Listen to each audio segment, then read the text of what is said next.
Hi friends, எல்லோரும் எப்படி இருக்கீங்க? நல்லா இருக்கீங்களா? இன்றைக்கி நம்மளோட முருகப்பெருமானுக்கு உகந்த நாள். இன்றைக்கி எல்லாரோட மனசில் உள்ள ஆசைகள், கனவுகள் எல்லாமே நல்லபடியாக நடக்க மனப்பூர்வமாக என்னோடய முருகன்கிட்ட நான் வேண்டிக்கிறேன். எல்லா மக்களும் நல்லா இருக்கணும், என்னோடய சப்ஸ்கிரைபர் எல்லாருமே நல்லா இருக்கணும். எனக்கு 1000 சப்ஸ்கிரைபர் வந்ததுக்கு மிக்க மிக்க நன்றி.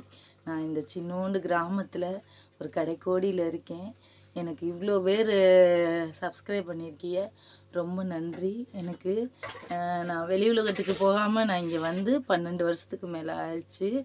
ஆனால் இப்போ என்னோடய முருகப்பெருமான் எனக்கு நேற்று ஒரு அதிசயத்தை செஞ்சு கொடுத்தாங்க. நான் அவரை எந்த அளவுக்கு நான் நம்புகிறேன் அப்படின்னா, என் உயிருக்கும் மேலாக என்னோடய முருகப்பெருமானை நான் மனசார இன்றைக்கும் என்னோடய உள்ளத்தில் என் முருகப்பெருமானை தான் இருக்கிறாங்க. ஆனால் அவங்க நேற்று ஒரு அதிசயத்தை நடத்துனாங்கன்னு சொன்னேன்ல, அதுக்கான விஷயத்த நான் சொல்லிடுறேன். எப்படின்னா, எங்கள் வீட்டுக்காரோட தங்கச்சி நான் புதுக்கோட்டையில் இருக்காங்க. அவங்க எனக்கு திடீர்னு கால் பண்ணி, நல்லா இருக்கியா? பொண்ணு எப்படி இருக்குது? பையன் எப்படி இருக்குது?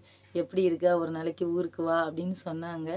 அதிசயங்கள் ஒவ்வொரு நாளும் நம்மளோட வாழ்க்கையில் புதுசு புதுசாக நடக்குங்க. அதுதாங்க என்னோட முருகன். நம்ம எந்த அளவுக்கு அவரை உண்மையாக நம்புகிறோமோ அந்த அளவுக்கு நம்ம வாழ்க்கையை அழகான ஒரு பூந்தோட்டமாக அவர் வச்சுருப்பார். கண்டிப்பாக எல்லோரும் முருகனை கும்பிடுங்க. அவர் மாதிரி ஒரு உலகத்தில் நல்ல தெய்வம் உலகத்திலே இல்லை. நம்புறவங்களுக்கு தாங்க அவர் தெய்வம், நம்பாதவங்களுக்கு அவர் வெறும் சிலை தான். கண்டிப்பாக எல்லோரும் நம்பணும். நம்புங்க, முருகனை கும்பிடுங்க. ஓகே, லைக் பண்ணுங்கள், ஷேர் பண்ணுங்கள், சப்ஸ்கிரைப் பண்ணுங்கள். Okay, bye friends.